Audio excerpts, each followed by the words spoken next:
نحمده ونصلي على رسوله الكريم أما بعد فأعوذ بالله من الشيطان الرجيم بسم الله الرحمن الرحيم ومن أضل ممن يدعو من دون الله من لا يستجيب له إلى يوم القيامة وهم عن دعائهم غافلون وإذا حشر الناس كانوا لهم أعداء وكانوا بعبادتهم كافرين وإذا تتلى عليهم آياتنا بينات قال الذين كفروا للحق لما جاءهم هذا سحر مبين صدق الله العظيم. درود شریف پڑھ اللهم صل على محمد وعلى آل محمد كما صليت على إبراهيم وعلى آل إبراهيم إنك حميد مجيد. اللهم بارك على محمد وعلى آل محمد كما باركت على إبراهيم وعلى آل إبراهيم إنك حميد مجيد.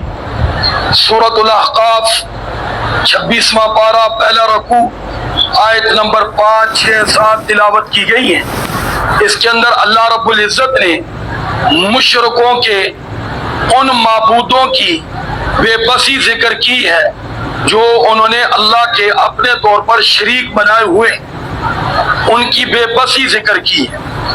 اللہ رب العزت فرماتے ہیں وَمَنْ أَضَلُّ مِمَّنْ يَدْعُو مِن دُونِ اللَّهِ، فرمایا اس شخص سے بڑا گمراہ کون ہوگا کہ جو اللہ رب العزت کے علاوہ ان کو پکارتا ہے مَن لَا يَسْتَجِيبُ لَهُ إِلَى يَوْمِ الْقِيَامَةِ، کہ جو اس کی پکار کو قیامت تک نہیں پہنچ سکتے، قیامت تک اس کی فریاد کو نہیں پہنچ سکتے، قیامت تک پکارنے والے کی پکار کو پورا نہیں کر سکتے. اب بتاؤ یہ پکارنے والا کتنا بڑا گمراہ آدمی ہے کہ ان کو پکار رہا ہے کہ جو اس کی پکار کو فرمایا قیامت تک نہیں پہنچ سکتے. مَن لَا يَسْتَجِيبُ لَهُ إِلَى يَوْمِ الْقِيَامَةِ، قیامت تک پکارتے رہے لیکن فرمایا کہ وہ ان کی پکار کو پہنچ نہیں سکتے. کیوں نہیں پہنچ سکتے؟ دوسری بات فرما دی وَهُمْ عَنْ دُعَائِهِمْ غَافِلُونَ، وہ ان کی پکار سے ہیں ہی غافل، ان کی پکار کو سنتے ہی نہیں. سن لیں تو ان کے بس میں کچھ نہیں، اگر ان کے بس میں ہوتا تو وہ خود دنیا سے چلے جاتے. بولو بھائی وہ تو کبھی نہ جاتے، خود دنیا میں رہتے. وہ تو آپ بے بس ہو کر دنیا سے بولو کیا ہو گئے چلے گئے. تو بے بس کسی کی کیا فریاد کو پہنچ سکتا ہے، بے بس کسی کی کیا پکار کو سن سکتا ہے. اس لیے میرے بھائی پکارنا ہے تو صرف ایک اللہ کی، ہر حال میں صرف یا اللہ مدد. بولو ہر حال میں صرف یا اللہ مدد، ہر حال میں صرف اللہ مشکل کشا، ہر حال میں صرف اللہ کی ذات حاجت روا. سورنے پکارنے کے لائق صرف اللہ کی ذات ہے. اللہ کے سوا میرے بھائی مخلوق بے بس ہے، مخلوق بے بس ہے، مخلوق کے پاس کچھ نہیں، سب کچھ اللہ رب العزت کی ذات کے پاس. پہلے بھی تھا، آج بھی ہے اور ہمیشہ اسی کے پاس رہے گا. پھر اللہ رب العزت فرماتے ہیں یہ تو ان کا جرم ہے. فرمایا وَإِذَا حُشِرَ النَّاسُ كَانُوا لَهُمْ أَعْدَاءَ، یہ لوگ جن کو پکارتے ہیں قیامت والے دن، یہ جن کو پکارا جا رہا ہے یہ پکارنے والوں کے دشمن ہو جائیں. تم نے ہمیں کیوں پکارا؟ کس نے تمہیں کہا؟ کس کی تعلیم تھی؟ مثال کے طور پہ کہا جاتا حضرت علی المرتضیٰ شیر خدا رضی اللہ تعالیٰ کو مشکل کشا. یہ مشکل کشا کس کا جملہ ہے؟ کیا حضرت علی رضی اللہ تعالیٰ کے؟ بولو بھائی ہرگز نہیں، یہ ان کا جملہ نہیں، ان کا فرمان نہیں. تو یقیناً ان کو مشکل کشا کہنے والوں کے حضرت علی رضی اللہ عنہ دشمن ہو جائے.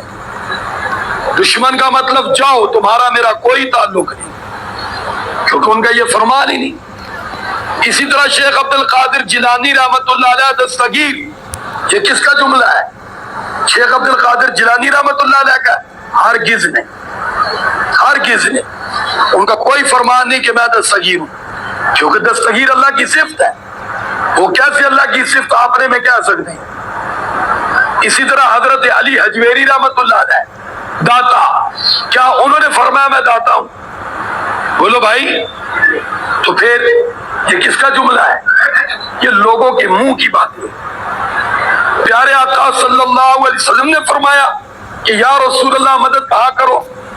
بولو بھائی نہیں, حدیث مبارکہ میں تو یہ ملتا ہے, حضور نے فرمایا جوتی کا تسمہ ٹوٹ جائے وہ بھی اللہ سے مانگنا ہے. سارے بولو کس سے مانگنا ہے؟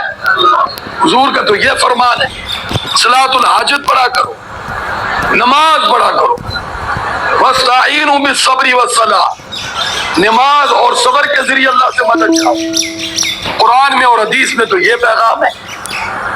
تو اس لیے اللہ فرماتے ہیں وَإِذَا حُشِرَ النَّاسُ كَانُوا لَهُمْ أَعْدَاءَ, یہ ساری ہستیاں جن کو لوگ اللہ کا شریک بناتے ہیں, یہ ہستیاں بنانے والوں کے دشمن ہو جائیں گے. تو بتاؤ جہاں ضرورت ہو وہاں وہی لوگ دشمن بن جائے تو کیا ضرورت ہے ان کو پکارنے کی؟ اس ذات کو پکارا جائے جس کو پکارنا بھی عبادت ہے. کس کو بولو؟ اللہ رب العزت. اس لیے اللہ کا شکر ادا کریں کہ ہم یا اللہ مدد کہتے ہیں, ہم یا اللہ مشکل کشا کہتے ہیں, ہم یا اللہ دستگیر کہتے ہیں, ہم یا اللہ داتا کہتے ہیں کہ اللہ تو ہی داتا ہے, تو ہی دستگیر ہے, تو ہی مشکل کشا ہے, تو ہی مدد کرنے والا ہے. اور یہی اللہ کی چاہت ہے بندے سے. اللہ یہی چاہتا بھی ہے کہ میرا بندہ یہی کہے. تو آگے اللہ رب العزت فرماتے ہیں قال الذین, فرمایا وکانوا بعبادت کافرین, ایک تو دشمن ہو جائیں گے, وکانوا بعبادت کافرین, دوسری بات ان کی عبادت کے منکر ہو جائیں گے. کون؟ جن کی عبادت کی گئی دنیا میں اللہ کے سوا, کہ تم نے ہماری کوئی عبادت نہیں کی. جھوٹ بولتے ہو کیونکہ ہم عبادت کے لائق ہی نہیں تھے. بولو بھائی ہم عبادت کے لائق ہی, ہمیں عبادت سجتی ہی نہیں تھی. عبادت کے لائق تو کون ہے؟ بولو اس کی جائے. کوئی بھی مسلمان نہیں کہہ سکتا مجھے سجدہ کرو. انبیاء تو اور بلند ہستیاں ہیں, ان کا تعلق تو اور اللہ سے گہرا ہوتا ہے, اور اللہ سے جتنا تعلق گہرا ہوتا ہے, یہ بات آپ ذہن میں رکھیں, دنیا کے اندر اس پر خوف کی خدا کی صفت اتنی زیادہ گہری ہوتی ہے, وہ بے خوف نہیں ہوتا جس کا اللہ سے کیا ہو جاتا ہے؟ بولو تعلق ہو جاتا ہے. یہ بات آپ ایک علامت ذہن میں رکھیں کہ اللہ سے تعلق کی علامت یہ ہے کہ جتنا تعلق گہرا ہوتا جائے گا اتنا اللہ کا ڈر غالب ہوتا جائے گا, غالب ہوتا جائے گا. وہ بندہ آپ کو بے فکر نظر نہیں آئے گا, بے فکر نظر نہیں آئے گا.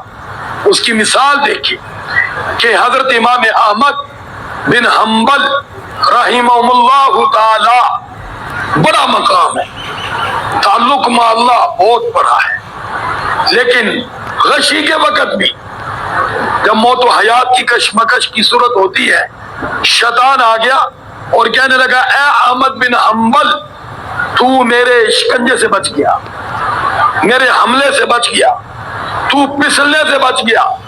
دیکھو تعلق مع اللہ ہے, یہ نہیں فرمایا بے شک تو کون ہوتا ہے مجھے پسلانے والا, میرا تو اللہ سے تعلق ہے. نہیں, خوف غالب ہے, خوف غالب ہے. فرمانے لگے نہیں ابھی تک نہیں بچا, ابھی تک مطمئن نہیں ہو, ابھی تک خطرہ ٹلا نہیں ہے, تو کسی وقت بھی حملہ آ رہا ہے. یہ بھی ایک حملہ تھا, یہ بھی اس کا بولو کیا تھا؟ حملہ تھا. فرمایا نہیں ابھی نہیں. تھوڑی سی کیفیت سنبھلی, شاگردوں نے پوچھا حضرت ابھی نہیں کیا مطلب؟ فرمایا شیطان آیا تھا, اس نے یہ کہا تو بچ گیا, میں نے کہا ابھی نہیں بچا, ابھی روح اور جسم کا تعلق برقرار ہے, تو کسی وقت بھی حملہ کر سکتا ہے, تو اس ایمانی کیفیت پر حملہ ہو سکتا ہے. ہاں میرا ایمان کی حالت میں کلمے پر اسلام پر خاتمہ ہو جائے پھر اطمینان ہے تیرے حملے سے بچ گیا. دیکھو تعلق اللہ ہے نا. ہاں جی اس وقت بھی ڈر ہے. کس کا بولو؟ دشمن کا, کہ کہیں ایمان کی دولت چھین نہ لے. شیخ عبد القادر جیلانی رحمۃ اللہ علیہ کے پر تو وہ حملے کا آپ نے مشہور سنا ہی ہے. ہاں جی پہلا حملہ کیا, کوئی نمازوں کی ضرورت نہیں, تو بخشا گیا. کہا حضور کو یہ فرمان نہیں ہوا اللہ کا, تو یقیناً اللہ نہیں, تو شیطان مردود ہے. منظر سے غیب. پھر دوبارہ کہا تیرے علم نے تجھے بچا لیا. دوسرا حملہ, کہا نہیں میرے اللہ نے مجھے بچایا. پھر حضرت فرماتے تھے پہلے حملے سے دوسرا سخت تھا, پہلے حملے سے دوسرا سخت تھا. کیوں؟ علم کا جو بات آئی یہ شرک تھا. سارے بولو یہ کیا تھا؟ شرک. اگر کہا جاتا کہ علم نے بچایا, یہ شرک ہے, یہ شرک ہے. حضرت ایوب علیہ السلام ہاں جی بیوی کو کیا کہا؟ وہ جو طبیب بن کے شیطان آیا کہ میں پوری دیتا ہوں, اپنے شور کو دینا, وہ ٹھیک ہو جائے گا. یہ تو نے صرف کہنا ہے کہ حکیم کی پوری سے ٹھیک ہوا ہے. اب یہ شرک تھا. یہی تو بات ایوب علیہ السلام نے کیا فرمایا تھا؟ میں تندرست ہو گیا تجھے 100 کوڑے ماروں گا. کس کو کہا تھا؟ سارے بولو. ہاں تو پھر کیونکہ یہ شرک تھا, یہ شرک تھا. دوائی سے ٹھیک ہوا, یہ شرک ہے. مولوی کے دم سے ٹھیک ہوا, شرک ہے.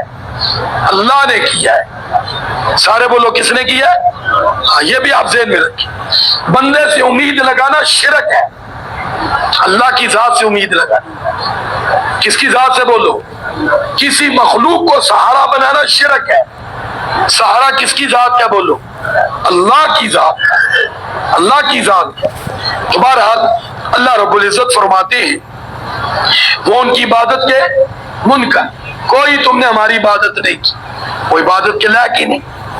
اور پھر فرمایا وَإِذَا تُتْلَىٰ عَلَيْهِمْ آيَاتُنَا بَيِّنَاتٍ, اور جب ان پر ہماری آیات واضح بیان کی جاتی ہے, پڑھی جاتی ہے, تلاوت کی جاتی ہے, تو قال الذین کفروا للحق, کہتے ہیں وہ لوگ جو حق کا انکار کرنے والے, لما جاءہم, جب وہ حق ان کے پاس آ جاتا ہے, تو ھذا سحر مبین, کہتے ہیں یہ تو کھلا جادو ہے. قرآن کو بھی جادو کہتے تھے, حضور کے معجزے کو بھی جادو کہتے تھے. یہ میں نہ مانوں والی بات تھی. اللہ تعالیٰ مجھے اور آپ کو اس توحید جیسے انمول دولت کی اللہ ہمیں قدر کی توفیق عطا فرمائے جو اللہ نے مجھے اور آپ کو عطا کی ہے. اور شرک جیسی موذی بیماری سے جو اللہ نے مجھے اور آپ کو بچایا ہوا ہے, اللہ مرد دم تک بچائی رکھے. اور جو لوگ مبتلا ہیں اللہ ان کو بھی اس بیماری سے شفا عطا فرمائے. وآخر دعوانا ان الحمدللہ رب العالمین. مبارک دن جمعۃ المبارک. سورۃ کہف کی تلاوت, پیارے آقا صلی اللہ علیہ وسلم کا ارشاد اور امتی کا پیارے آقا صلی اللہ علیہ وسلم کے ارشاد پر قربان ہونا, یہی سعادت ہے. کون خوش قسمت پڑھتے ہیں؟ 2, باقی بھی خوش ہیں. 3 سورۃ کہف کی تلاوت. 4 افتخار صاحب جی قرآن کا بھی کچھ مقام ہے, یہ ذہن میں رکھیں. عموماً ہمارے ہاں تبلیغ والوں کو قرآن میں بہت پیچھے دیکھا ہے. ہاں جی جس طرح فضائل اعمال کی باقاعدہ تعلیم ہونی چاہیے, اس سے ایک درجہ اوپر باقاعدہ قرآن کی تلاوت ہونی چاہیے. سارے بولو باقاعدہ قرآن کی. ہاں یہ بات ذہن میں رکھیں. فضائل اعمال کی بالفرض اگر تعلیم مس بھی ہو جائے تو قیامت والے دن اس کا کوئی مطالبہ نہیں ہوگا آج تعلیم کیوں نہیں کروائی تھی. کس نے؟ فضائل اعمال. قرآن کا اگر ایک سپارہ چھوٹ گیا تو ہو سکتا ہے وہ سپارہ قیامت والے دن مطالبہ کر دے, کیونکہ قرآن کا حق ہے. سارے بولو قرآن کا حق ہے. اس طرح آپ دیکھیں ان کے بہت سے ساتھی اب اس وقت نظر نہیں آ رہے. ہاں جی ویسے بیان میں ان کے ارشاد ہوتا ہے کہ علماء کی قدر بھی کرنی ہے اور علماء کا درس بھی سننا ہے, لیکن غیر حاضری سب سے زیادہ. جب یہ عمل اور قول ایک ہو جائے گا تو بات بنے گی. جب عمل اور قول میں تضاد ہوگا تو پھر 2 ہی رہیں گے. کتنے رہیں گے بولو بھائی؟ پھر 2 سے 4 بننا کیا ہے؟ مشکل ہے. یہ بات آپ ذہن میں رکھیں. تمہارا سورۃ کہف کی تلاوت, سورۃ اخلاص 100 دفعہ, اور کلمہ ایمان پر شکر کا کلمہ کون سا بولو؟ ہاں الحمدللہ رب العالمین، پوری آیت ہے، صرف الحمدللہ الحمدللہ رب العالمین، اس سے ایمان میں انشاءاللہ اضافہ ہوگا۔ اور جمعے کے بعد ایک تسبیح سبحان اللہ العظیم وبحمدی 1,00,000 گناہ پڑھنے والے کے معاف۔ خدا کی قسم کتنی بڑی عطا ہے اللہ کی۔ ہاں جی، ثواب والے بھی کام کرتے ہیں، یہ گناہوں کے معافی والے بھی کرنے چاہیے۔ 30,000 والدین کے معاف۔ وہ کتنا خوش قسمت انسان ہوگا جو ہر جمعے کو پڑھے، وہ خوش قسمت گھرانہ ہوگا جو سارے پڑھتے ہو۔ ہاں جی، ہاں، زندہ ہی باپ کے لیے بیٹے پڑھے، بیٹیاں پڑھے، وہ باپ کتنا خوش قسمت ہوگا۔ اور جمعے والے دن عصر کے بعد اسی جگہ بیٹھ کر 80 مرتبہ پیارے آقا صلی اللہ علیہ وسلم کی ذات پہ درود شریف، اللہم صلی علی محمد النبی الامی وعلی آلہ وسلم تسلیما۔ جمعے والے دن جمعے کے لیے آنے کے لیے سفید لباس، جلدی آنا۔ ایک اونٹ اللہ کے راستے میں صدقہ کرنے کا ثواب ہے، مقبول، جلدی آنے۔ ہاں جی، اللہ مجھے بھی آپ کو بھی عمل کی توفیق عطا فرمائے۔ درود شریف پڑھ لیں۔ اللہم صلی علی محمد وعلی آل محمد کما صلیت علی ابراہیم وعلی آل ابراہیم انکا حمید مجید۔ اللہم بارک علی محمد وعلی آل محمد کما بارکت علی ابراہیم وعلی آل ابراہیم انکا حمید مجید۔ لا الہ الا اللہ محمد رسول اللہ۔